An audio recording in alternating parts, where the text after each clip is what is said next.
understand. Alright, Oh, there it is. There it is. I see it now. alright. We're back.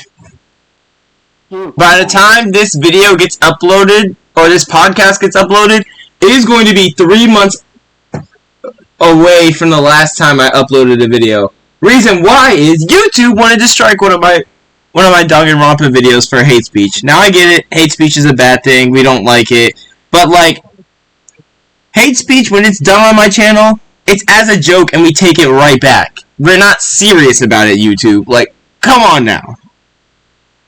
I've been doing this for how long and y'all still do this stuff to me? Come on now. It's gotta be because I'm black. It's gotta be because I'm black. And we had this problem with Corey too. With them taking down his video. That is true. But this podcast isn't going to be about YouTube and their bullshit. It is about supernatural world in movies, TV shows, animes, comics, and a whole bunch of other stuff, such as video games too. I'm here as Phantom Rider 109, your lovely host, also joined by my brother in Christ right here, Kid Moose Milk 12, who is ready to give him hell.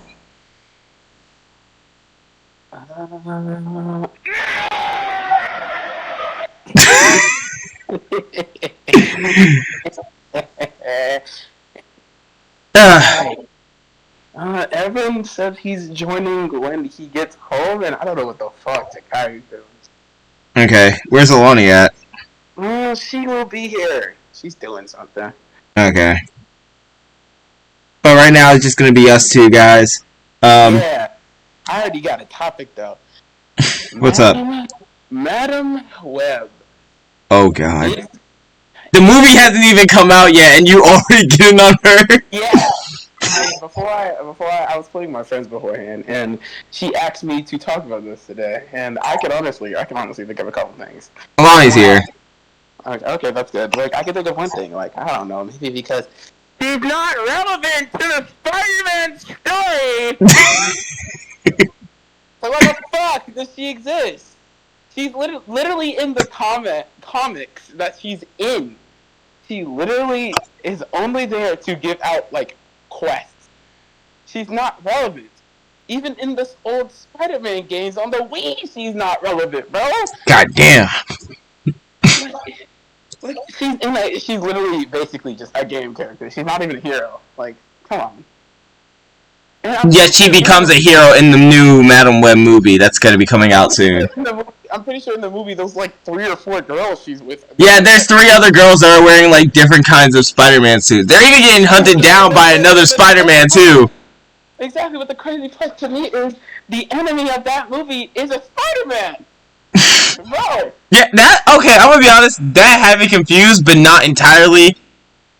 He's supposed Because, like, there are a lot of spider people in the Spider-Man universe that have the chance of being evil, but just aren't evil. No, because she's not.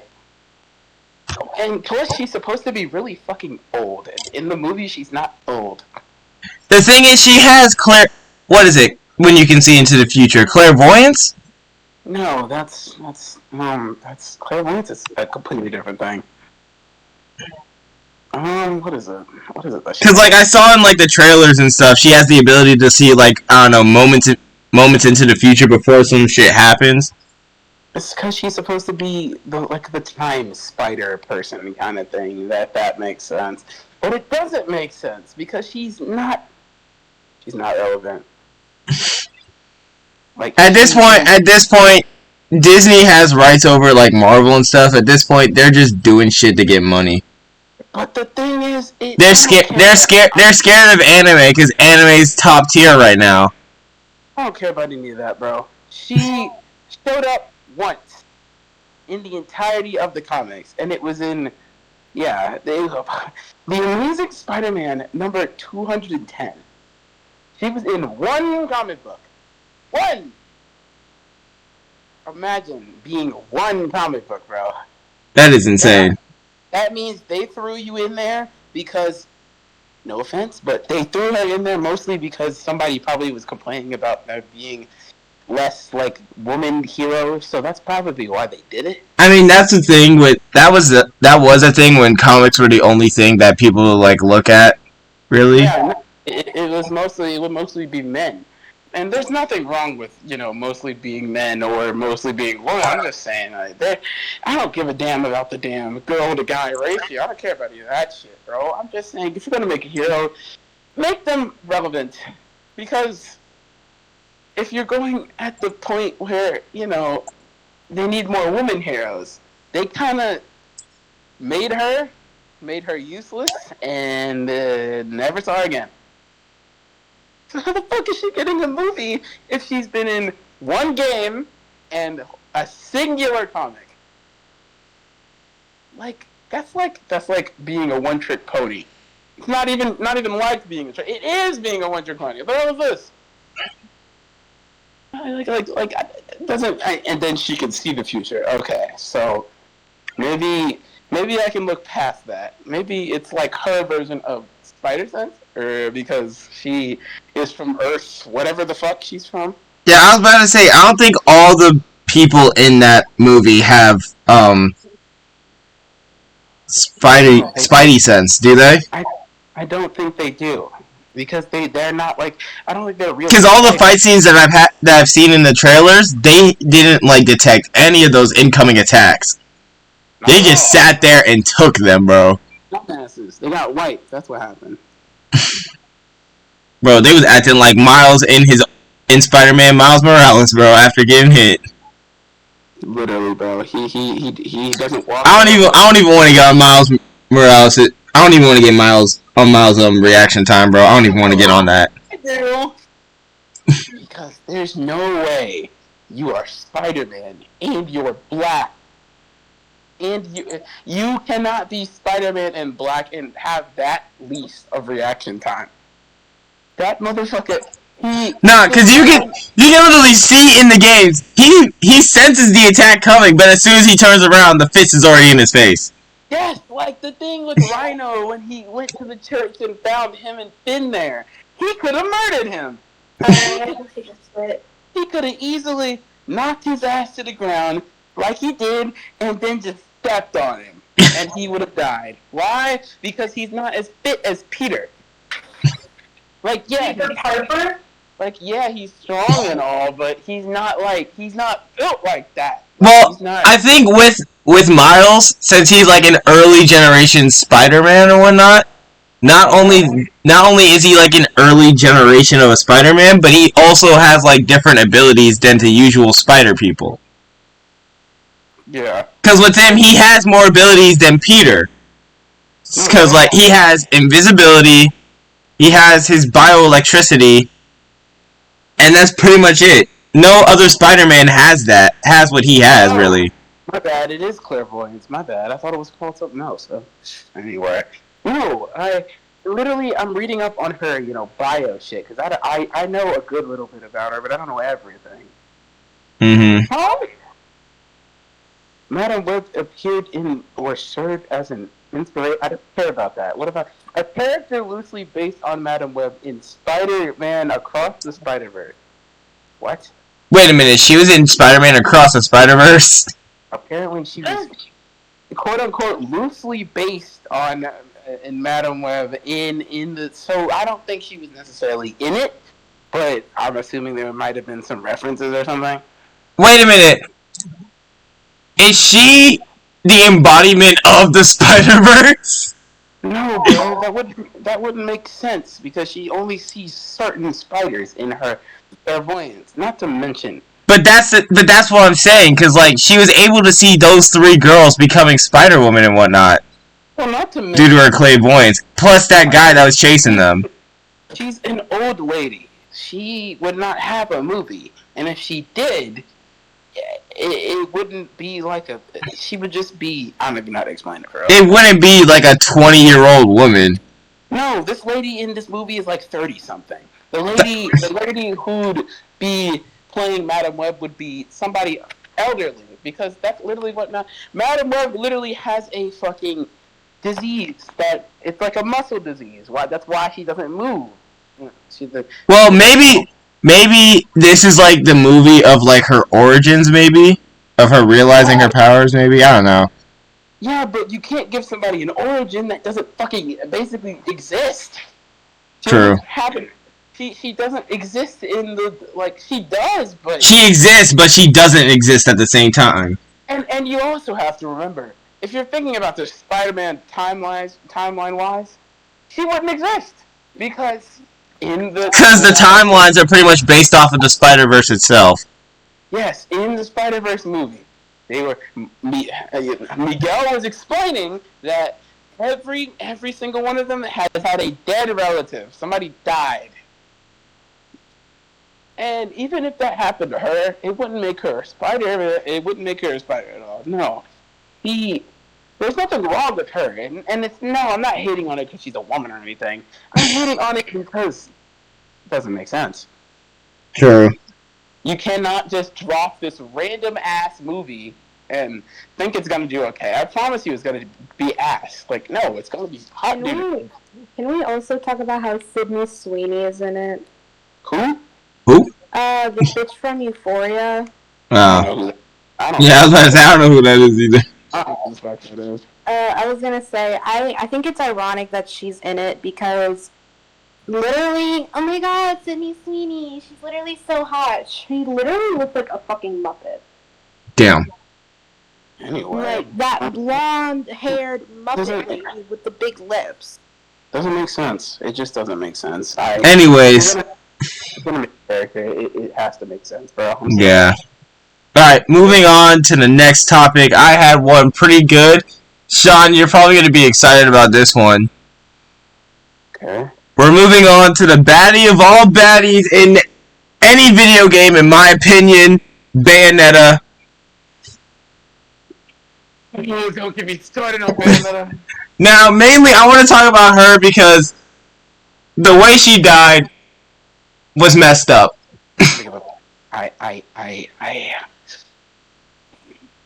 Now, spoilers to those who haven't seen Bayonetta 3, any gameplay of it, or you haven't played it yourself or anything, or you're playing it right now, she dies, and so does Luca. And they have a kid. Yeah, her and Luca have a kid. Their kid's fucking great. I love their kid. That kid's fucking amazing. I love her. The kid is awesome. She has her own, like, pet cat and whatnot, named Cheshire. Yeah, she's so, bro. They better have a game for her.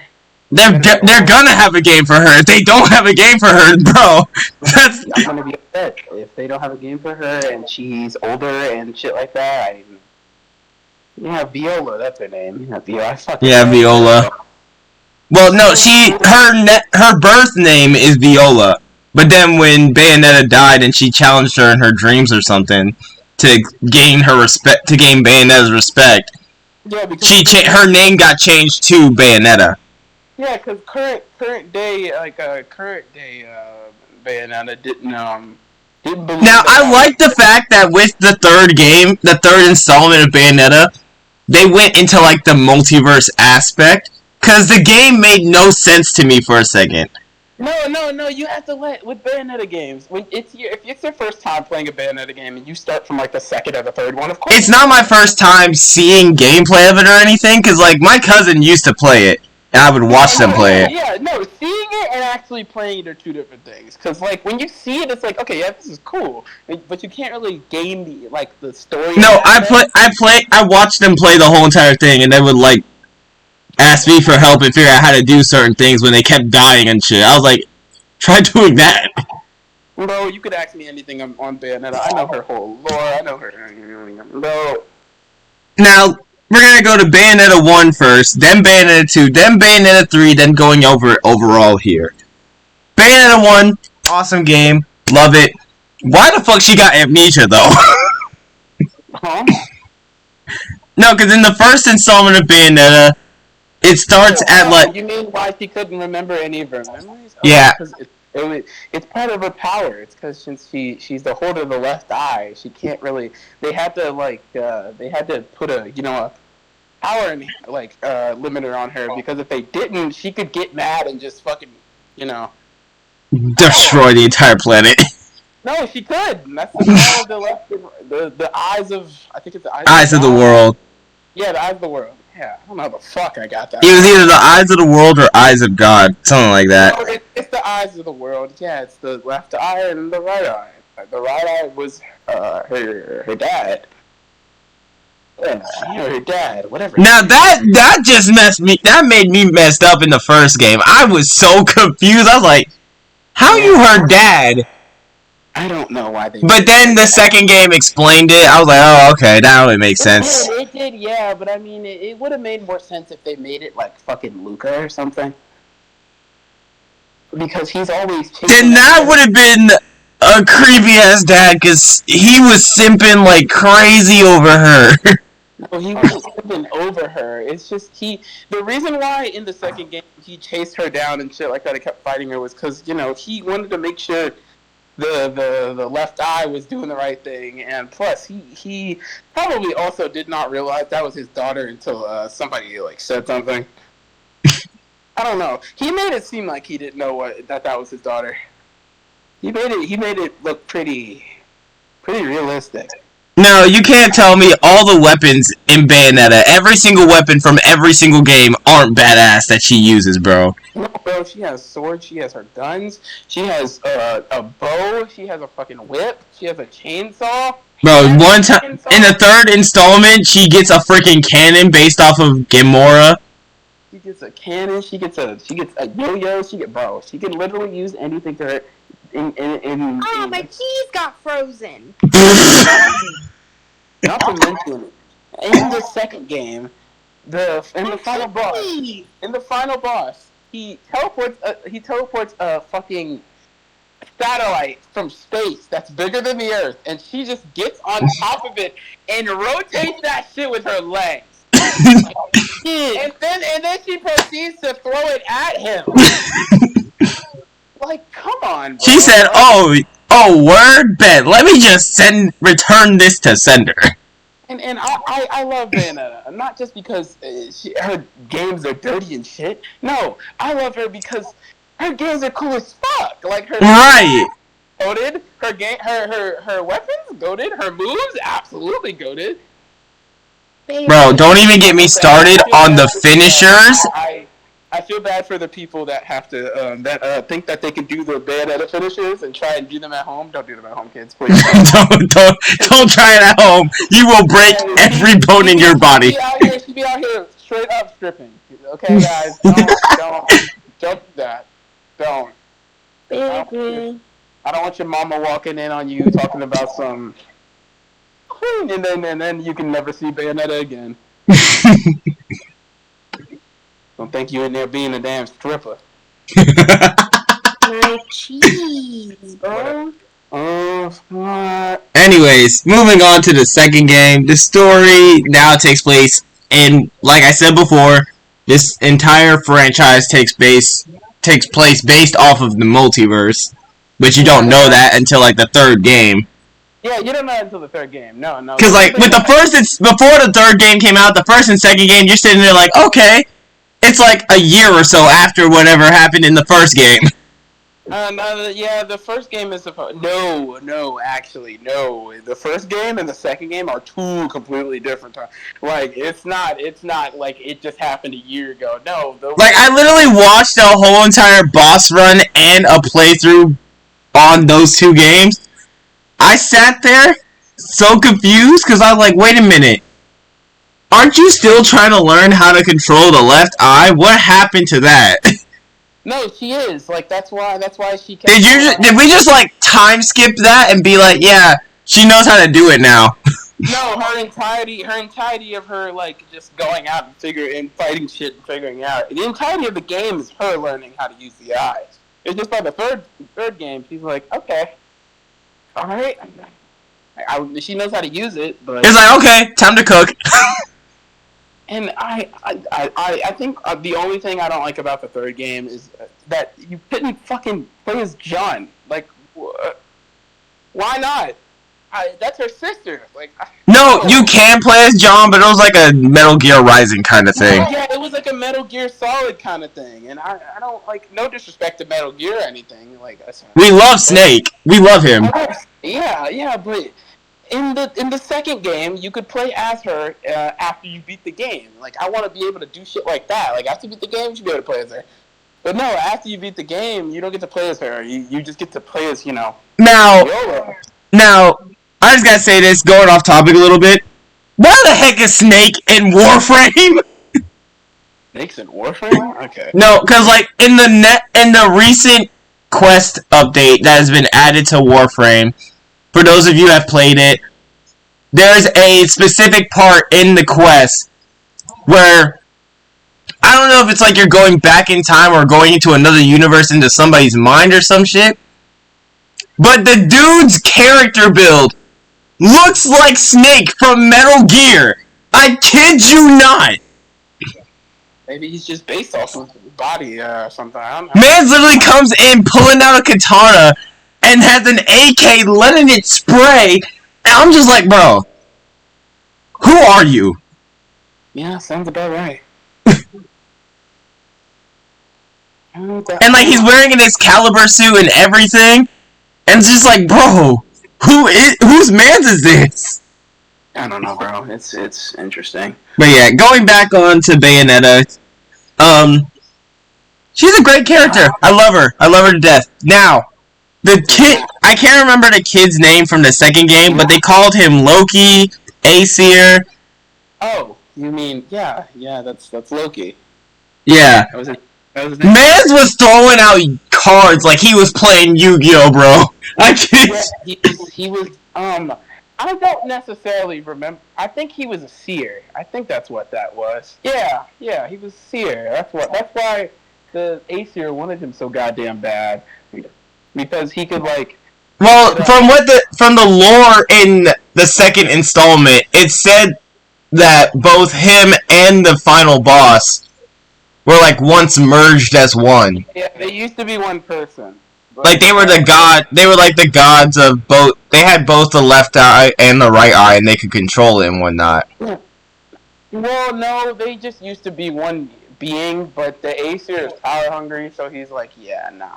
He was like, yeah, how about we reset and take the eyes of the world away from people? How it worked was Loki would seize the future, and the Aesir would do something about it, and pretty much that's why they split, because the Aesir was like, I want the two eyes, and Loki was like, and he was like, I really think that's okay, and so they split, and at the end of the game, the reason why he gets sealed away is because of Loki. He used the card that predicted the future, and bam, dead. Dead as hell. Yeah, but then in Endgame, after Bayonetta kicks his butt, and then that's when we find out that Bayonetta's dad used to be a good guy and wasn't trying to always kill her or anything. No, it's because he was on the angel side. He was on the angel side. That's what Yeah. Because Bayonetta, as we all know, as we just figured out from the second installment, Bayonetta's half and half. She's a witch and an angel. Well, yeah, she's half witch, half lumen. So, because I forget they're not necessarily. At least he's a lumen. The rest of them are angels. He's a lumen sage, and then I want to say he's the only lumen sage, right? He's supposed to be the only lumen sage, yes, considering he. Yeah, because all the other lumen sages got killed during the fight between them and the witches. But to think that they all packed up, and that's crazy. Personally, my whole race getting packed up like that? No, I just would say no. Me personally, I wouldn't let that slide. That's what I'm saying. Me personally, as if you have all of those powers, bro, no, that's not happening to me. Yeah, but yeah, the thing is, with the Aesir guy, with the Loki guy, or Aesir, whichever one he was that wasn't Loki, pretty much, he gets turned into, like, this spiritual astral form and tries to project himself through time and space, so that way he pretty much can't die and will always come back. Yep. So in order to stop him, Bayonetta's dad jumps in front of the portal and traps him within his body and sends himself back into the past. Yep, and that's why he's evil. Yep, because the craziness of that god just sent him to the brink of collapse. I mean, you were withholding an evil inside of you for so long. I think I'd go crazy too. Shit. I'd be wanting to rip somebody's head off. Right. But yeah, that happens. Bayonetta just learns more about how to use the eyes of the world and everything. Finds out why her mom actually is dead, which she also found out why she was dead in the first game too, I guess. I mean, yeah. No. And then finally, we're now moving on to the third installment, which explains kind of the entire story and timeline of the entire games and all of its beautiful glory. Yeah, I was confused about the multiverse thing at first, but as I kept going, I was like, oh. Now, Okay. when you first start the third installment, you're watching a cutscene. You're kind of as a thing with Bayonetta. With Bayonetta games, they always have you learning the controls first thing while fighting. Yeah, honestly, it's kind of helpful. It's a lot better than you trying to sit there for like an hour and figure. Yeah, it's better than you sitting there listening to the tutorial guide be like, hey, use this button to jump, and then use this button to attack. Use the other button plus this button to do a special maneuver.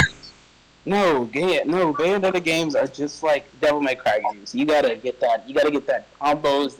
And they're practically the same thing. Not the same thing, but practically. See, with games that have multiple controls and are just overall complicated when it comes to fighting and stuff, I'm sitting here like, could you speak in 5-year-old terms? Cause me no understand. No, you have to. Like, I mean, I have yet to play Devil May Cry or Bayonetta, but I am planning on playing Devil May Cry 5. I've seen the boss fights, I've seen some bits of playthroughs and stuff. I have Devil May Cry 5. You should play it. It's a great game. It's peak. Am I going to be perfect in fighting? Hell the fuck no. No, of course not. You would have to be good at, fighting games already. Or not fighting games, but like games like that. Games like that are interesting. That's Elden Ring fighting right there. You got that. It's not necessarily Elden Ring. It's like, a combo game. It's beat 'em up. You have to know what you're doing, pretty much. Yeah. Combo. It's hard to do combos for me. You learn how to combo in that game. The easiest person to combo in that game is probably V. I mean, Virgil's good. Not Virgil. Fucking, what is his name? Not Dante. What is his goddamn name? Nero? Yes, Nero. Who's apparently, Virgil's son? Explanation? Yeah, that's good. I don't know how that happened. I don't know how that's Last time I checked, Virgil was evil and just hated his brother downright. I don't know too much about their lore, but hold on. See, it's in Devil May Cry 5, it's explained that Dante and Virgil were kids and their village was attacked by demons, and when the demons attacked, Dante and Virgil's mom hid Dante first so that way he would be safe and went to go find Virgil, but during the search she got killed by a demon and Virgil was thought that he was left behind. Yeah, no, I don't, but that doesn't mean he need to. I know about the lore and how I mean, I can understand being pretty mad at your brother, being the one that gets saved by the parent. No, but it's not. I don't think it's even that. I think it has something to do with Don, the fucking the Sparta. That's their dad. The demon Sparta. That's their dad. Yeah, and he. Yeah. That's what Dante's transformation is based off. I don't know too much about Devil. Dante and Virgil's transformations are based off of that. right? Yeah, I think so. I don't know. Yeah, because I sat there for a second. I was like, Sword of Sparta, Son of Sparta, Spawn of Sparta. Excuse me? What? Yeah. It's because that's their dad, but I really don't know how that shit would have worked, to be honest. I sat there like, hey, are we talking about Sparta as in Spartans or like? No. It's a demon. You know, it's a type of he's But yeah, I also watched the death battle between Bayonetta and Dante. I don't think. Okay, me personally, I don't think Dante would have won that. I'm going to be honest. See, because you gotta think about it. It depends on which Bayonetta. Because like when they do their death battles, they go into depth with like the stats and the strategies they would use and stuff, and like their abilities too. If they did it with Bayonetta 3, like that Bayonetta, he'd win or she'd win. Because from when it looked like they only did Bayonetta 1 and 2. They did, and that's the no in the goddamn match. It was Dante and Bayonetta 2, that one, the second game, Bayonetta, which she was strong, of course, but she was not going to beat him because I don't even know how to really explain. I'd have to go on about how he technically would not have won. Like, yeah, he has a big arsenal, but so does she. And I don't see this man throwing a goddamn planetary satellite with his goddamn legs. Right. Like, yeah, I understand he's you know he's the Demon Sparta's kid and everything, but like, no, it doesn't make sense. It doesn't. Because, not to mention she's packed with all those demons, and yeah, I know he's also a demon himself, but like still, right? Because like they're both like demon and angel hunters, kinda. So yeah, they're like, you know, otherworldly hunters. So yeah, they would. If anything, I'd see them working together, much less fighting each other. But if you had to beg the question, who would win in a fight between them? It's kind of a situation that would happen by like accident. Say like Bayonetta would get manipulated by another being or something, saying, "Oh, there's this demon causing trouble in such and such area. You should probably go kill him." No, that's the thing. If Rodon would have told Bayonetta to go kill Dante, he'd be dead. I don't care. Like, and that's what I was about to get on. Rodon, he's the coolest black person I have ever seen. Man wears shades. It's because he's supposed to be. He works at a bar. He beats up demons like it's nothing, but somehow gets damaged in the process. I mean, yeah, I know he's also a demon, but like he's just different. He's built different. I wouldn't be surprised if there's like a Bayonetta in a random universe that has the ability to just like summon him and use him in a fight. There's a secret boss that you get in the game, huh? Yeah, there's a secret boss in Bayonetta games where you get to fight Rodon. What? Yeah, I don't know which game it is though. I can't remember.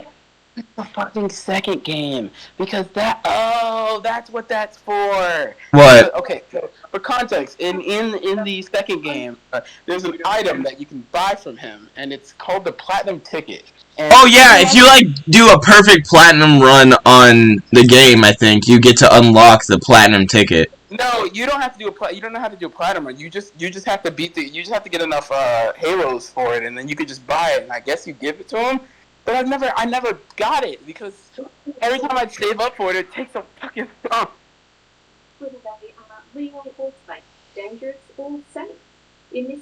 But yeah. Anyways, third game Bayonetta, we're now in a different universe. You're fighting this weird. Now, with the Bayonetta games, they have these weird looking let's say enemies. Adversaries, creatures. We got weird ass looking angels with just baby faces. Oh. We got demons about ready to kill your ass on sight. And then we got these cloud motherfuckers. Oh no! The thing about the angels, the reason why they look like that, it's supposed to be biblically accurate. They're supposed to look like that. Yeah, I understand that. I understand it now. I mean, if I ever saw an angel and it looked like that, I think I'd be more scared than fucking safe. Like, that motherfucker got like 16 eyes. What am I not? Why shouldn't I be scared? Hello? I'm looking at a baby-faced knight with a giant sword that can be extended to even longer lengths. I'd rather be more terrified than be like, oh, it's such a baby! I'll be right back. Okay. Oh. But yeah, I get that you're making them like biblically accurate, but you could like throw in like, I don't know, like a humanized angel-looking kind of being.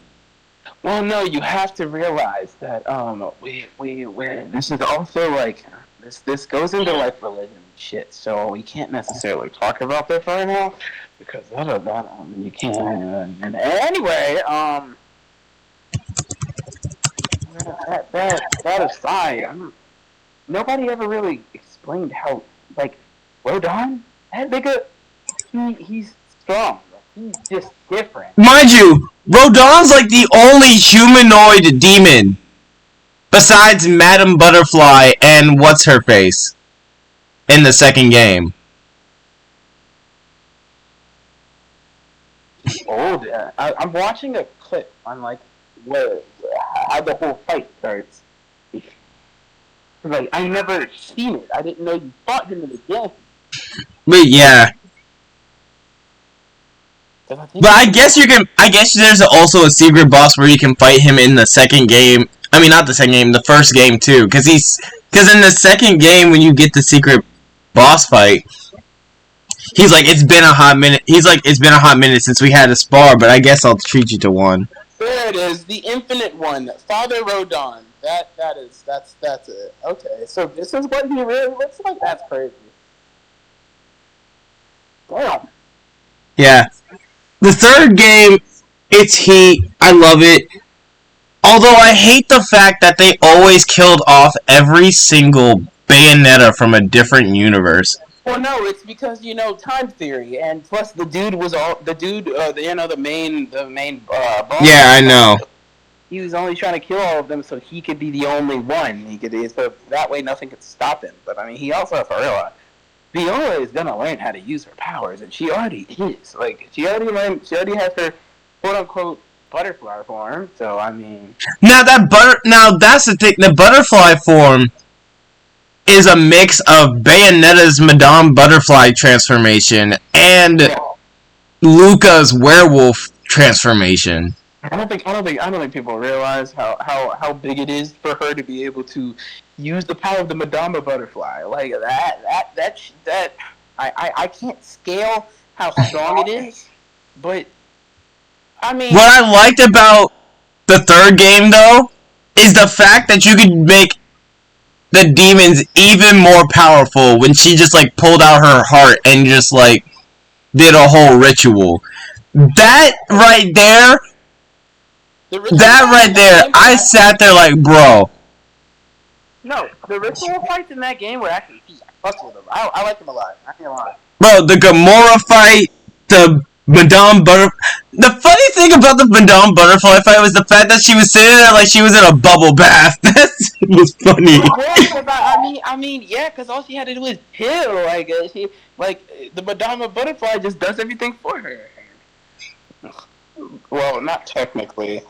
The ritual thing, it's not her necessarily doing it. I mean, yeah, she takes out her heart and sacrifices it only because. Yeah, because like the thing is about the witches in Bayonetta, if they get beat up enough, they have like this medallion thing on their chest that like contain. It's like their heart. If that breaks, they're dead. Yeah, that's the witch's heart. That's that's part of their. Like if their like soul gets separated from their body, they can be returned if you go down to like hell and retrieve their soul. Yeah, that is very ironic to me that in the third game she gets the power of the demon that literally took John from her with crazy to me. Me personally, as Alruna, I would not take that. Bro, Alrina got packed up, bro. How the fuck? Like she had the power of Jean. She could have did a lot more than just turn into a big bug. I'm just saying. Like, I know that's her demon. Like, that's what she is. She's just like a huge ass creature. Yeah, but you had the power of an Umbran witch inside of you. You're like an Umbran witch's soul. You could have leveled. Nah, but but when Bayonetta pulled up, she started shaking in her boots, cause the thing is about between her and Madame Butterfly, they actually got beef with each other. No. Madame Butterfly and Alruna actually had beef. It was because it was a turf war. It's because she's like a queen, and Alruna's like an off-brand queen, and she's like, no, I won't let this wench beat me, and then she just gets fucking on board. Yeah, that's the thing. I had a theory that Madame Butterfly was the queen of all the demons in hell, and I'm glad it was right from the way that Alrina reacted to Madame Butterfly being in her turf and everything. Yeah, like she was like, Madame Butterfly, what the fuck are you doing here? She was like, bitch, what are you doing in my territory? What you want? I mean, shit. She had the right to react and such, but she was not winning that fight. I'm sorry. You getting packed up. I'm sorry. She got the shit punched out of her, pulled John back out, and then she got the shit punched out of her again. Right. Like Bayonetta was comboing her. I was comboing her shit. She was getting mixed. I ain't gonna lie. Alright, now to wrap it all up, I just want to say this. The way that freaking Bayonetta and Luca died, BS. No, I don't. Luca and Bayonetta. Like, I understand why Bayonetta. Because, like, you finally beat the guy that was causing all this multiverse havoc and everything. Sure, every single multiverse is now destroyed, and there's just one universe left. I understand that. But why'd you have to kill the Bayonetta of that universe, but leave the universe alive? No, it doesn't make sense. It just doesn't make sense. I don't care. Because it's been proven in Spider-Man Across the Spider-Man Into the Spider-Verse that if somebody from a different universe stays in a universe that's not theirs for too long, they could potentially die. And I mean, yeah. And Viola's not from that universe. She is indeed not. Yet you want her to keep it safe? Explain.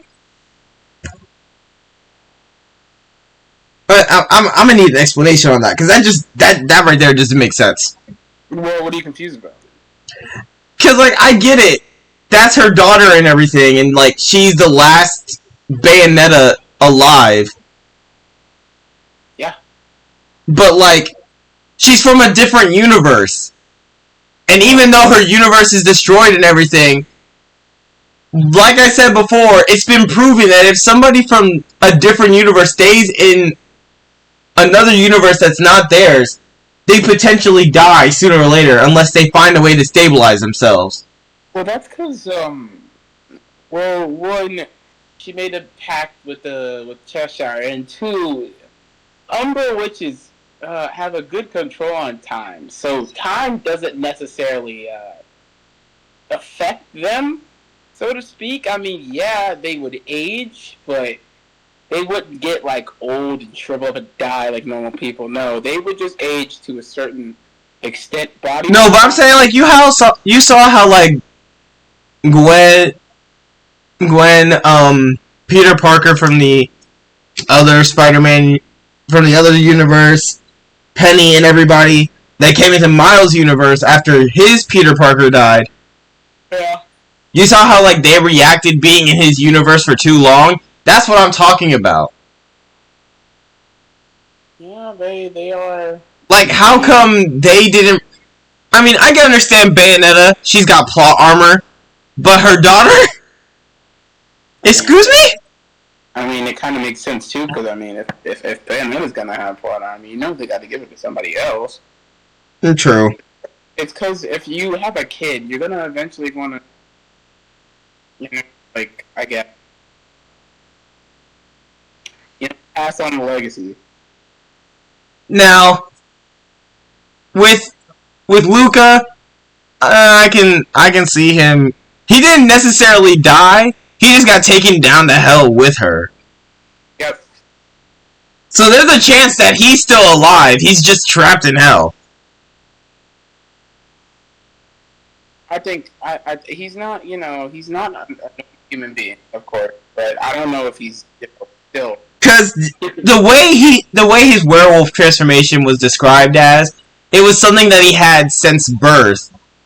And in the third installment of the game, he kept hearing voices, and whenever he heard those voices, he would turn into that werewolf thing that said that would constantly talk about finding the truth and stuff. Yep. Which was his thing in the games. In the first game, he was trying to find the truth on who killed his dad, because he thought it was Bayonetta, when in reality, she was trying to keep him alive and save him. Yep. Then in the second game, he was trying to find the truth between heaven and hell and everything. And then finally, in the third game, he was trying to find out the truth behind the entire multiverse and stuff. And I mean, yeah, that's good and all, but ew. Me personally, I just don't think they should did her that way. I mean, yeah, I understand. You gotta pass on the legacy, but they could have still been alive, just retired or something.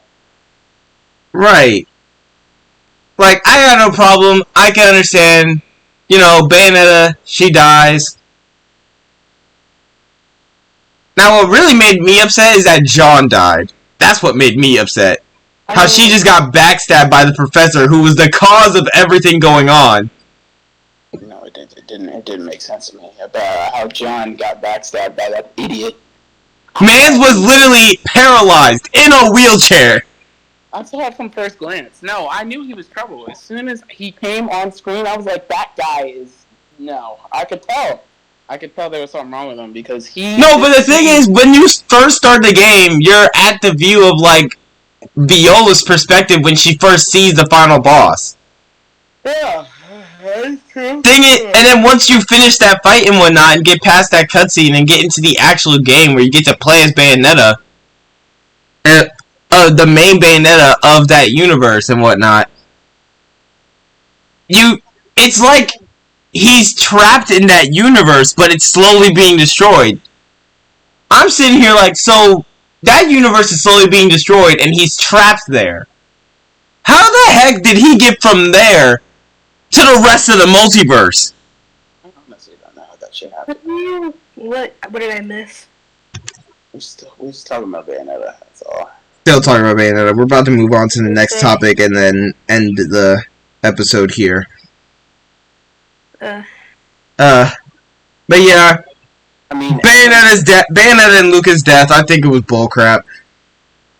Yeah, I think everyone's about to. He said he's about to get chained and joined, so. Alright. He might have something to talk about. I forgot to take my sleepy drugs. Now to move on to the final part of this episode. Me and Sean were talking about this before Bayonetta, before Madam Web. We gonna move on to the main man himself, retired after becoming the champion, Ash Ketchum from Pokemon. What? Yeah, we had to get to this eventually because this pissed me off. Now, as we all know, we all had that moment where we're like, man, this kid is still 10, and he's still going out on all these adventures and shit. Yeah. We have developed a theory that could potentially be right. If you haven't seen the movie where he has... The Jewels of Life. It's the Pokemon Jewels of Life. Yes. I'm pretty sure it's the only movie with Arceus in it. That's the movie with Arceus, which is the god of all Pokemon. And that... He's supposedly... No, it's not that he's just the god of Pokemon. He's supposed to just be God, apparently. But it doesn't make sense. It doesn't make... Y'all know Gold or Yellow or whatever his name is from... I'm pretty sure it's Gold. But Gold is the only, and I mean the only trainer besides, well, here's where the theory comes into play. He is pretty much said to be the only Pokemon trainer in the franchise to be part Pokemon. Because in the comics and everything, he was able to speak and turn himself into turn any part of his body into the part of a Pokemon. So, say he wanted to fly, he could have Butterfree's wings or Pidgeotto's wings. Yeah. If you wanted to have extra arms, he could get Machamp's 2 arms or whatnot. That was Gold's thing. He was part Pokemon, pretty much. And he was. It's been proven in all the books that he's been in. And that he was part Pokemon, he grew up with Pokemon. He pretty much lived with a family of Pokemon. Like, I wouldn't be surprised if he was like the trial run of creating the ultimate life form, which ended up to be Mewtwo. I'm pretty sure we've all seen this. But if you're confused, let me show you. Look, but we're not even gonna get in on Mewtwo, because Mewtwo, that man right there, he different. He is, but at the same time... At the same time, his weakness is stupid. I don't care. It's been gone for 18 years. The thing is that I don't like about Mewtwo. I mean, like, I don't hate it, but I don't like it at the same time. No, it's not. It's like he has the ability to Mega Evolve into his 2 different forms. Yeah, he has the X form and his Y form. One's focused on strength, the other one is focused on like his more, psychic and mental ability. I'm like, yeah, because like he was in the Cave of Origins training, and then he just happened to come upon his Mega Stones, and then he's just like, I don't know, he just like absorbs them into his body, and is just like, oh, well, I can now Mega Evolve whenever I want without a trainer. And I mean, technically, if he really kept training without having the stone or anything, he not only could have Mega Evolved without them, he also could have achieved the level beyond that of Mega Evolution, like Ash and Greninja did in X and Y. I mean, he probably could have, honestly. He really wanted, but we're getting it ourselves. Anyways, we'll talk about something like that later. Anyways, the theory is Ash is part Pokemon God. Now, I'm not saying he's part Pokemon. He's part Pokemon God. I think he's like, something to do with our... He has to have something. Now, it's gonna sound bad, but I was thinking about this the other week.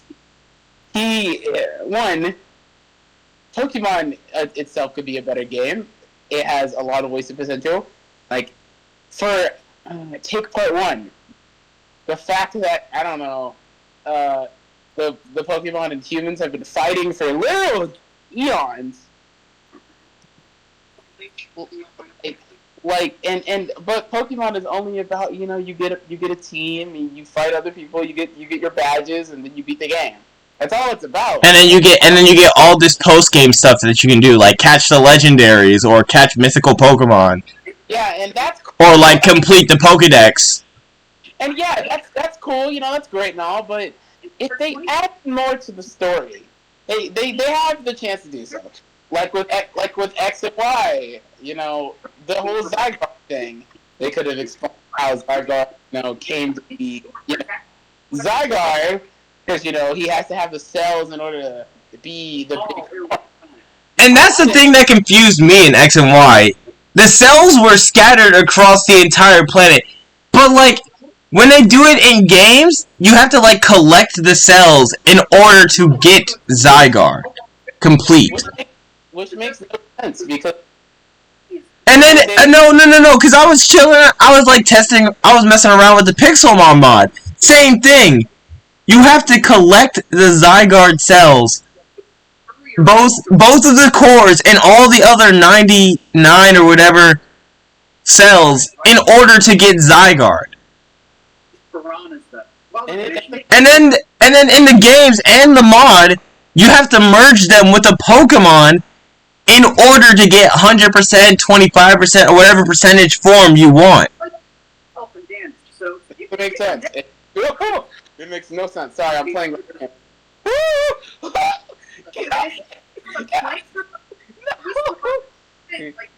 But yeah, it makes no sense.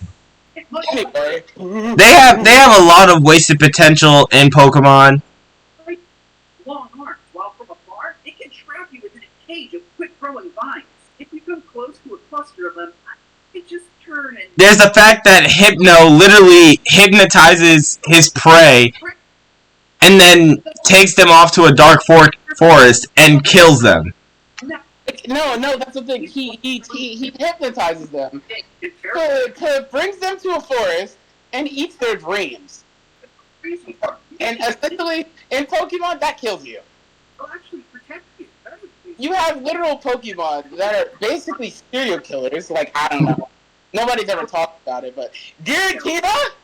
Aquatic lovelies are as colorful and peaceful as can be. You know? I'm sorry, last time I checked, Pikachu has electrocuted Ash how many times? No, Ash should be dead. I don't care. Ash should be dead. He should be. The first time Pikachu electrocuted him, dead. I mean, yeah, he had like rubber gloves on, but he still got electrocuted. He still got electrocuted. Because that rubber glove shit didn't matter. No. Not to mention, last time I checked, it said that Pokemon have unspeakable power beyond that of nature itself. Even some Pokemon control nature itself. Like, you know, the actual fucking Pokemon of nature that literally do this. They literally control nature themselves. Like, what? That's why they were made. They were made from each element. Rayquaza. Or it's Rayquaza. It's either Rayquaza, Rayquaza, we don't know. All we know is that it's a big, lanky snake. I don't care about how it, bro. I don't care. Anyway. Big, long snake that controls lightning. Whatever. Then we got Groudon over here making volcanoes. Yeah, he controls like magma and shit, you know, fire, stuff like that. And then we got Kyogre just under the water. Yeah, Kyogre, you know, he's under the water. Who else? We got Tornado. We got the freaking Tornadus, Landorus, and Thundurus. It doesn't make sense to me how there's so many icons for each element because there's only like... No. And then there's the fact that with Reshiram, Zekrom, and Kyurem, they're based off of alchemy. Makes no fucking sense because how? So you can go into depth with like the origins of certain Pokemon and whatnot, but you can't go more in depth with your own game storyline. One shard, efficient. I do feel kind of bad. Like what? If you want to see some baby cinder shells and continue the cycle of life, you can get your hands on some. It doesn't make sense to me. Like, It doesn't. They baby down shit. Like, you know, the deaths in Pokemon.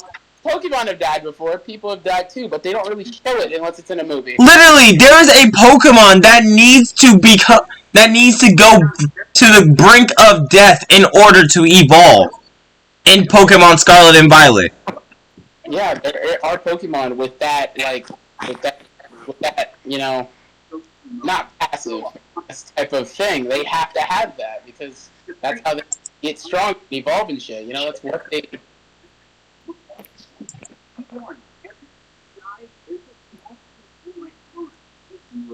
Like, it's not that it doesn't make sense. It's just, it's weird. Like they had a whole, the Pokemon and people had a whole civil war, and you're telling me that you guys couldn't do anything about that in game, like what? But you couldn't put that again. Like, there's Pokemon Mystery Dungeon, but like, yeah, I get that's mainly the Pokemon. Again, that's mainly the Pokemon still fighting each other. Just remember to approach with caution. This is one instance where they're fighting. I get it, but you just gotta take it. It doesn't make sense. If you're gonna make the game, at least make it make sense. Huh? They'll lift you off your feet What? and send you crawling up the air, leading you to What else? I'm trying to think about the thing I said to you because I pretty much like already talked about it. Oh, Right. I mean, just splash them with a little water. But no. Now going back to the fact of Ash. Now, we all know Pokemon Legends of Arceus, the game, where you as the protagonist get sent back into the past by Arceus himself to go make sure everything's going as it should be going in the past.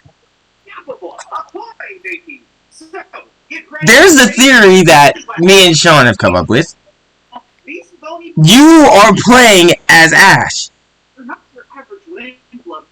Now it sounds weird, but think about it. Ash knows every single Pokemon move in existence before he even catches the Pokemon. not to mention he also has used other people's Pokemon and has used other Pokemon like out of battle. They can follow you. And the thing is, they all end up like trusting him, and even when they don't trust him, they still listen. So it's like, oh, this guy's telling me to do this, I'm gonna listen. Like, it doesn't make sense. Oh, our life's on the line. I should better listen to him. He probably has a good idea coming up. Like, exactly. Like, it doesn't make sense to me. Like, there's no way they could all be a free will one day, and then all of a sudden just, yeah, I want to listen to this guy. And then there's the fact that in X and Y, he's achieved an evolution beyond that of Mega Evolution that nobody has ever seen before with Greninja. And he says that that's off a bond? Like, nah, bro. Nah. You're a god, and you just don't want to tell anybody. You're God, and you just don't want to tell anyone. And the thing is, why we say that you're playing as him in the past, is because Ash is a time traveler. Not only is he God, but he's also a time traveler. You have to realize, this man is like 30-something. He's like, I'm pretty sure, like, if you look it up, he's in his 50s. But, like, think about, because, like, in the movie where Arceus appears, after beating up Palkia and Dialga, he literally has seen Ash, and it's just like, he's like an anomaly in the Pokemon universe. And that whenever something bad goes down, it always revolves around Ash doing it. Exactly. Like the amount of legendaries he's run into, Latios and Latios. He's ran into Hoopa and his corrupted form. He's like all these mythicals and legendary Pokemon he has come across. It can't just be the fact that he's just this normal average trainer and just happens to get lucky and runs into a legendary Pokemon. No! No, he doesn't get that. Nobody gets that lucky. Nobody! Literally, a lot of the lore with Pokemon are said that you only see them during certain events on Earth. Literally, the way it was like with Rayquaza, if the world was in danger, he would appear and protect the world. Yeah, but it's not like you'd always see him. Like, he would do something about it, but he wouldn't always be there. Every, like, once or twice, whatever how many years it was, you would see Kyogre and Groudon start fighting each other. Like, and the reason being with the thing that I was saying, we were talking about him being a time traveler. You have to realize, we've never seen his dad. He's too freakishly good at Pokemon. He will put his own life in danger to save said Pokemon. Literally, we've seen this in the movie where Mew and Mewtwo meet each other and start fighting, and the next you know, he jumps in the middle of the fight and gets hit by both of their attacks and turns to stone. And then somehow, because of Pikachu's tears, he gets freed? Speaking of Pikachu, he can understand Pikachu. Like, I know people have asked him, can you really understand what he's saying? And he says no. No, he only said that. He only said that to not seem crazy. But he definitely understands what Pikachu said. He understands Pikachu, Charizard. He understands every single Pokemon on his team. And I find that That's why when in some of the Pokemon series, when he hears, hey, there's a cry for help, he hears the Pokemon screaming out for help. Not only are they making the noise, of course, yeah, to normal people, it's going to sound like the Pokemon, making their normal Pokemon noise. But to him, it's going to be like, help! Help! You're going to actually hear that shit. Okay, so you know how with Digimon, when tamers are first being made and finding their partners, they'll hear the voice of the Digimon that's calling out to them. Exactly. That's pretty much what it is for Ash when he hears a Pokemon crying for help. He's like, oh, gotta go help him. And not to mention, he can understand Pikachu, and he became the master of all. He became a Pokemon master. Like finally, after a million years, yeah. we've been waiting for this man to complete his journey, and he finally does it. But no, I think he's the son of Arceus. I think he's a demigod. I think he's a half hybrid demigod. He has to be. There's no way this man is this good with Pokemon and runs into this many. And the thing is that I've thought about with the legendaries, since Arceus is the god of pretty much everything in the Pokemon universe, he sends the legendaries to check in on Ash, making sure he's not causing any trouble or anything. Yeah, because, they're always making sure he's okay or something like that. And also, his win-lose ratio is 68 out of 19. He has won 68 battles and lost only 15 of them. You cannot tell me. Only one of his Pokemon to never lose is Mr. Mime. Literally. Not to mention, Mr. Mime is always now, me personally, I think Mr. Mime and Ash's mom got something going on. Facts. I'm just saying, there's no way that his dad just never existed. Like, that's not how birth works. A woman doesn't just get a baby inside of them and is like, oh, I have a kid now. I don't think Ash's mom is Ash's mom. I think it's just like how they do with certain gods and godlings in certain places. They make you and then put you with a family. No way that Ash's mom is. Yeah, it's like you're born into existence and then you just boom. Like it all makes sense. This doesn't make. It just doesn't. But incredible, right? Oh, God, be careful though. But that aside, it's not just that. Like we said already, he knows all the moves and has just remembered everything about Pokemon, and it's just crazy to me. It's insane. And Now there's a theory going around that the next main protagonist in the next installment of the series of Pokemon is going to be his daughter. If they don't have this man age, I am going to go ballistic and say that our theory is right and that this man is just part demigod and he does not age. No, because there's no way you've been going this long. You haven't aged one bit. He's like 50 something. There's no way.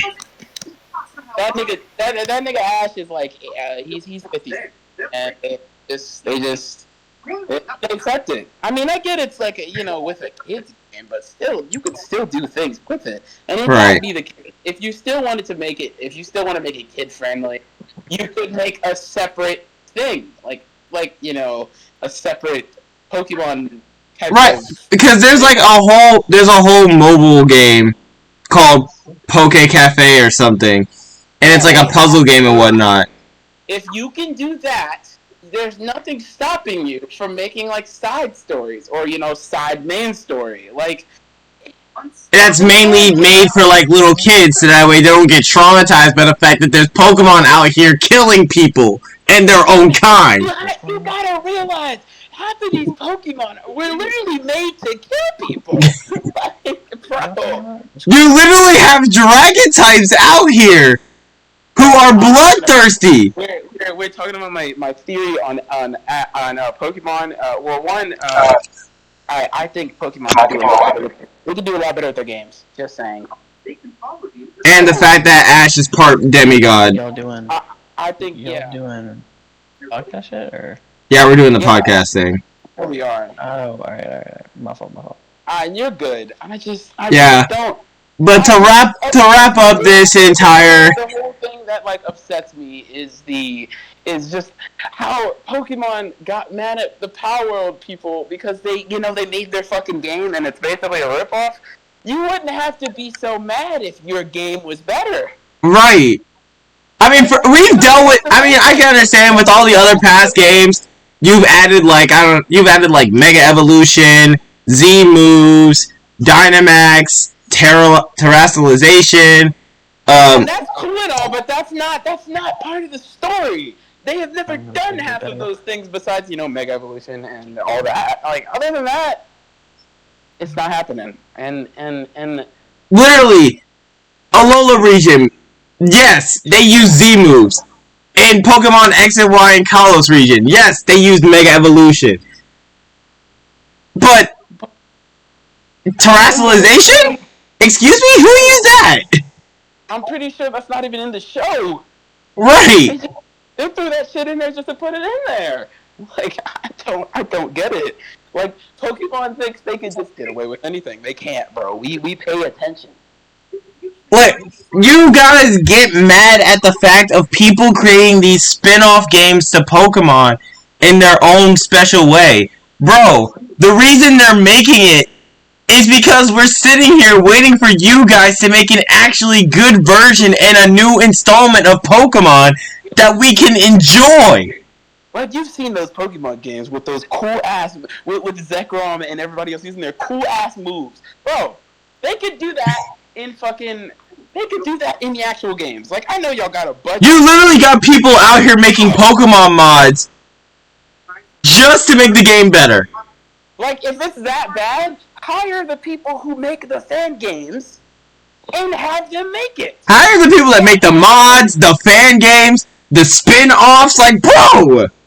It's not hard, I promise. Bro, I kid you not. There's literally people on Roblox making spin-off fan games versions of Pokemon. Yes, bro, Brick Bronze, I remember. There's Brick Bronze, Lumine Legacy that I was playing earlier today. But that aside, anyway, Everin, to fill you in, how much do you know about Pokemon? Probably not enough to contribute to this conversation. That's But- understandable. Do you know Yeah. who Arceus is? Yeah, like one of the most powerful Pokemons in the world. Yeah. Of course. Yeah. Well, theoretically, he's supposed to be God. In theory, yeah. Yeah, he's pretty much God. Makes no fucking sense. Which I was gonna say, it doesn't make sense to make a god a Pokemon. That's what bro, I was just about to say it. Because if you're God, if you made everything, why the fuck would you make a weakness? What? No, not only that, if you're the god of everything, why be able to be captured? Yes, bro. You can literally get him in a Master Ball. Like, I get it. It's a Master Ball and all. But he's God! I get it. Literally the description of the Master Ball is the fact that it has 0 catch rate and that it's able to catch anything without fail. But God being able to be captured by that? Bro, you're God. You pretty much helped create that. I don't want to hear it. No. And also, I mean, if that's the case, why, one, why does he have a weakness? Two, why, I don't, why, if you are the god of all of this, that and the third, why the fuck don't you just, I don't know, murder the bad people? That's what I'm saying. You have people who I mean, I know necessarily that'd be bad to do because it's like still a children's show. It's supposedly, but still, Pokemon have died before. I don't see why he can't just do that. I mean, you also need to have the balance. You know what I mean? I mean, no, but Good like, without evil can't be evil without good type shit. You know what I mean? No, but that's the thing though. There's a god of Pokemon. Why is there not a Satan of Pokemon? there is. There is. That's what Garantina is. True, but like, Mans is mainly trapped, and has only been shown off like once. Yeah, no, Garantina, he's stuck in his realm. Like, he can't necessarily leave until, like, I forget how his story works. I don't remember. I don't really. From the way it sounds like until somebody does some dumb shit and just like, you know what, how about we mess around with a Ouija board or something? I think they have to have, like, darkness or something in their heart or something like that. Like, if that's the case. No, I'm pretty sure, no, I'm thinking of the wrong thing, because with Hoopa, you have to have, like, his genie's lamp thing, and because Hoopa has 2 different transformations, but they were separated from each other Yeah, there's There's his little good boy form where he's like a little cinnamon roll, and then there's like his absolute demonic damnation form where he's just able to go through his own hoops and summon legendaries to his will. That shit is crazy to me, bro. He should, bro. Like he can, like. Like being able to use your hoops to teleport around the entire world and whatnot, I get that. But being able to summon legendaries and then have them fight for you? That shit's crazy. I don't care, bro. You telling me this little nigga with these sonic rings can pull out goddamn Lugia? Like, You mean to tell me this man could literally just open up a ring in the dark dimension that Giratina is in and just have him come out and screw everybody over? like he'd be the type. He'd be the type of motherfucker to be in a game and be like, "Damn, I'm losing. Damn, that's crazy." Anyway, Giratina, handle this. Handle all I work. Baby, Yes, Alani. I'm tired. Right. We like just got here. She wants to go to sleep, man. Okay. Anyways. But, yeah, we're gonna wrap up that topic right there, and just one more topic to finish up this entire podcast. Anybody got anything they want to talk about? No, I have more, but if I keep going, we'll be here for hours. We don't got that kind of time. Yeah. Either way, So we've talked about Pokemon and their unused potential for their games, and the fact that Ash is a demigod. Yep. We've talked about Madam Web and the bullshit that they have for her in her movie. Movie stupid, don't care, she's not relevant, don't care, nobody can tell me And then we talked about Bayonetta and everything about it. Oh, wait, Everin, I can ask you about that. You know about Spider-Man. How do you feel about Madam Web? I can ask you about this, because we all know about, Yeah, we can go back on an old topic for a little bit, and then we can end it there. Yeah, I just want to know your opinion on Madam Web. That's really it. I mean, I get why they're doing it, you know, because Marvel has to push out movies. I get that, but at the same time, it's obsolete. Like the MCU is done for. Iron Man died. Like, you know, Well, no, that's the thing. They're coming out. Have you seen the trailer to the newest Iron Man movie? There's another Iron Man There's movie? another Yeah. one. Hold on. So you know how Iron Man, like Tony. Shut up. Are you trying to tell me that this motherfucker came back? Listen. So you know how he has a daughter, right? Nope. Oh. Yeah. No. Not only is she gonna be the next Iron Man, he's gonna come back. How the fuck is he gonna come? Remember how like the multiverse stuff happened? Okay. No. See, now at this point, stuff out of their ass. No, stop. No, because Marvel. They're just pulling shit out of their ass Marvel now. needs to- I know. They said that Thanos got rid of him, and he got rid of himself because he snapped with the bro. It wouldn't make sense. Something. There is a time for lore, actual lore, and retconning. They are retconning stuff, and like yes, you can go on. Now with the trailer that I've seen, It doesn't matter though, because it's the MCU and not the Marvel comic universe. There's a difference between the MCU and the other MCU. That's what I call it. I call it the Marvel comic universe because there's different like branches of that you could follow. There's the main one, which goes from like Captain America and then Iron Man and then introduces Hulk, then the Avengers and then the Civil War and all Right. that kind of stuff. And then there's when you go into like Iron Man, you can go into or like you can go into Doctor Strange. You can follow his timeline, and you could be like, oh, Multiverse of Madness. Where does this lead down? Oh, he's doing stuff with Wanda again. Where does this go? But they're just pulling stuff out to make movies, and I get that they have to keep the franchise alive because Marvel has kind of fallen off because of the past like TV shows. But the fact that they're do more with Spider-Man, do more with like I don't know. Yeah, Guardians they of- brought, they already made it. brought out the idea of the multiverse theory. So you have all of that potential to use. literally, you can make a whole movie for. No, I kid you not. They can make a whole movie for Blade. He's a literal vampire hybrid. They're making a game, sorry.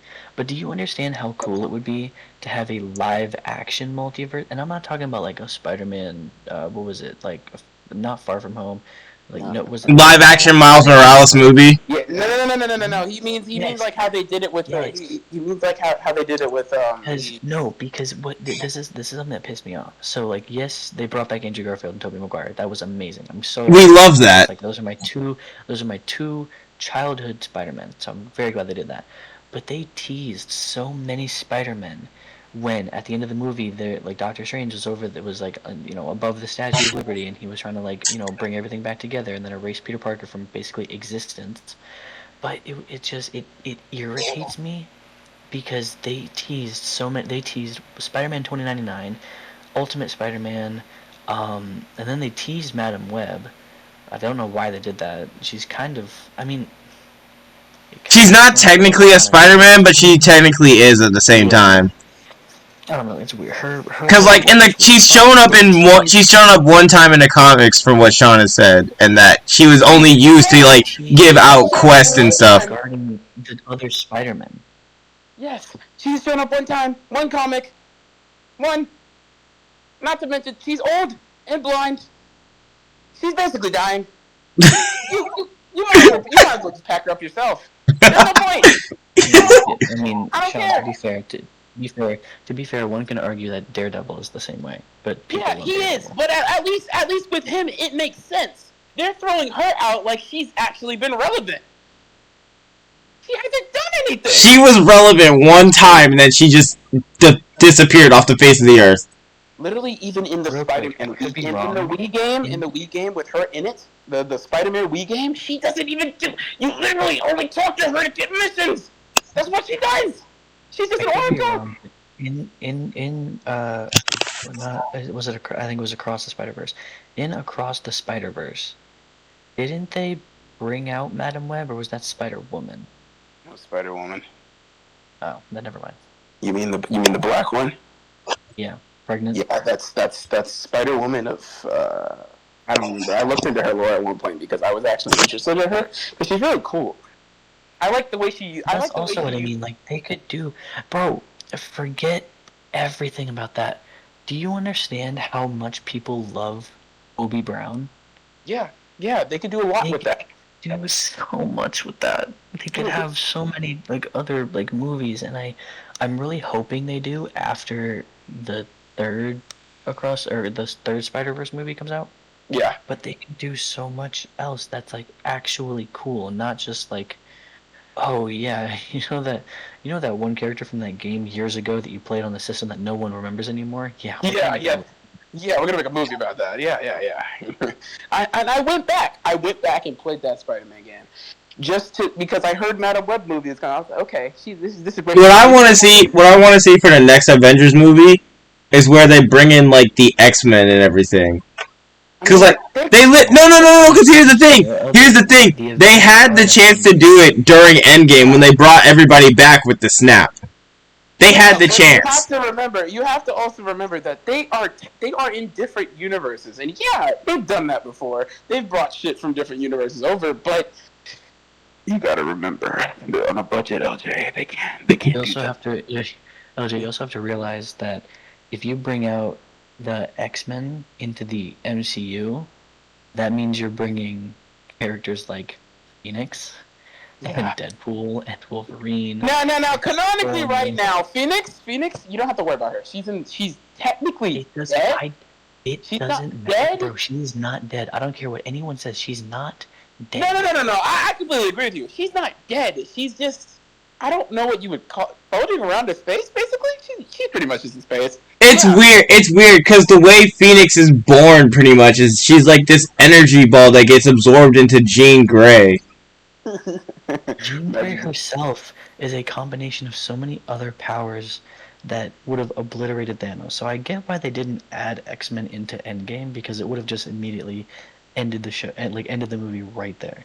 Right. As soon as Jean Grey pulled up, it was just like, yeah, get out of my sight. Yeah. And now that she also has that power that she got from that fucking flare, she still has that. It's still in her body. Like, she can still use that shit. Like, bro, She literally beat Apocalypse without the power of Phoenix. What chance do they have when she has the power of Phoenix? No, bro, beating Apocalypse is crazy. See me personally. No, because literally, in X-Men Apocalypse, he was the god of mutants, but got folded by a teenager that barely knew how to use her powers. Yeah, no, it makes no sense to me. And even in the Dark Phoenix movie, the aliens, or whatever the fuck you want to call them, they were literally talking about how that flare is like their god of destruction. And she was just like, you know what?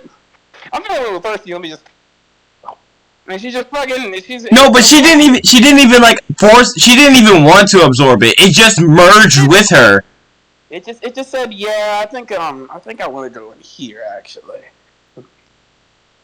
That shit is crazy to me. And then she just learned how to control it. Not to mention, she necessarily did not actually have training. Like, the alien lady technically didn't train her. She just showed her where the flare came from, and she gaslit her. That's it. That's all. Bro, literally, in the Dark Phoenix movie, she doesn't have like metal bending abilities. She stopped a freaking helicopter mid-flight. Now I get it. She's like, oh, it's her telepathy and everything, bro. She literally stopped the planes. She literally stopped the blades, pulled them off. You gotta remember. She was going against. She was in that scene. She was fighting against Magneto, bro. Oh, like I know he's not a lot, bro, but damn. Like, she had Magneto having to put his entire asshole into saving those people in that plane. Not plane, in that helicopter. Goddamn jailbreak got me saying planes again. Now, the reason... I don't understand why she would go to... I understand why she would go to Magneto to find out how to control her powers and everything. Because, you know, Magneto went through the same traumatic experience as her. You know, having your parents taken away and die and stuff. But, like... Bro, he is retired. He wants nothing to do with this. No, God. He literally has his own civilization away from freaking humanity. I don't know. The only reason she went to him was because she killed, and she thought that maybe talking to another murderer would help calm her soul. I don't know what the fuck he'd do that. Me personally, as soon as he found out that Mystique died and it was because of her, he was like, I want the smoke with this child. Me personally, after I've killed somebody, I'm not gonna go to another murderer and be like, hey man, I killed somebody, what do I do? No. I'm gonna figure it out myself. Bro, he should have been like, you know what? I'm gonna tell you this. Figure it the fuck out. No, dead ass. I would have just been like, bro, figure it out. I am retired. I am no longer Magneto. I am a whole different man. I have a village to take care of. I am trying to rebuild the life that I lost after Apocalypse came and ruined it all. That's what I'm saying, bro. I would have been like, fuck all that. I'm just trying to chill, bro. I am not trying to help you out. I don't know you like that. Like, if some random bitch just flew onto my island, I'm gonna be on high alert. Fuck all that. I would be like, man, It's 10 o'clock. It is already. Yeah. Anyways, we'll end this podcast episode here. Sorry for all the late arrivals in this episode, guys. We have lives, okay? We got lives. Yeah, we do. But yeah, like I said in the beginning of this episode, this won't really be posted until like 3 months after, cause you know my channel had to get striked, and YouTube's on that bullshit cause I'm black, and you know.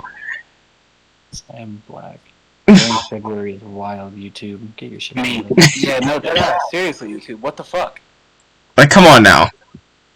I get that I don't work for y'all technically because I don't have that many subscribers and whatnot, but come on now. Like, get your shit together. Like, come on, gang. You're scaring the hoes. Whoa, sir. Don't you have a girlfriend? Not him specifically. I think he's talking about YouTube's hoes. YouTube does not have no hoes. Why would YouTube have hoes? Why would they have hoes? Yeah, I'm talking to y'all. What y'all is that? Oh yeah, it's like your company. In the garbage. Go ahead. I want you to do. Go ahead. Do something in this video. You will only be proving us right. Go ahead. I dare you. Copyright striking. Do something in the video. I dare you. It's only gonna prove us right.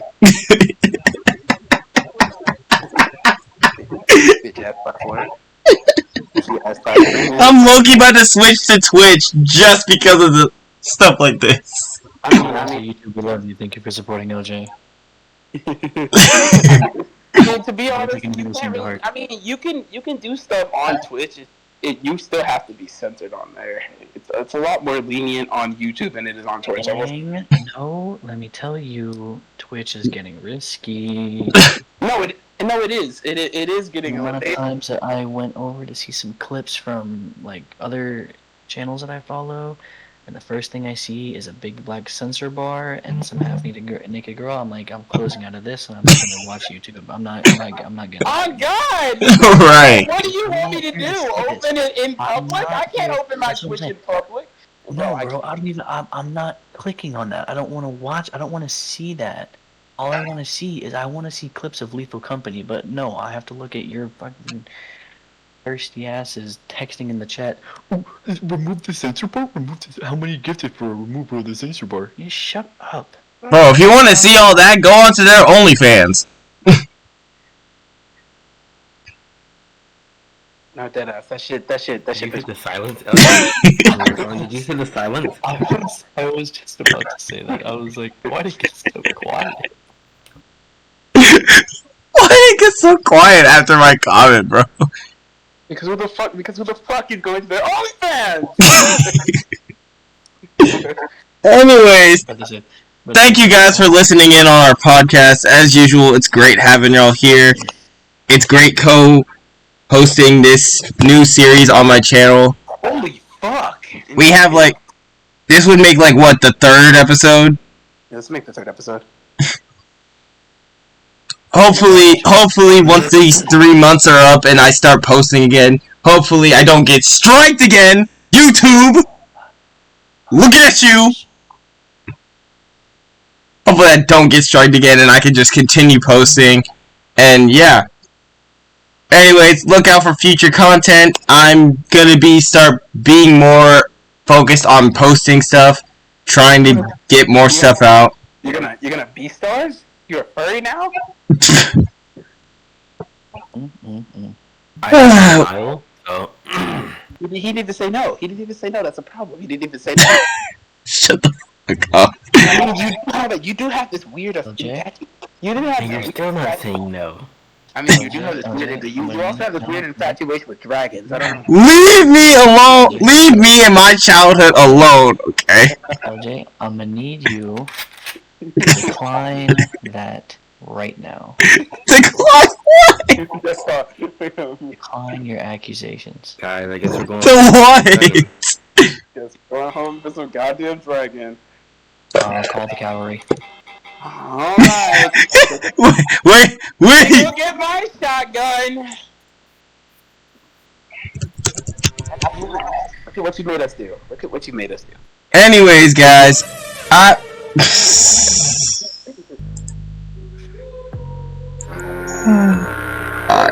can't with y'all. Anyways, I'm Ghost Rider, aka Fred Rider. What's? Yeah. Go ahead. I'm not a furry. There. The bell says otherwise. Shut the fuck up. I'm Ghost Rider, aka Fred Rider 109, and I'll see y'all in the Phantom Zone. Peace.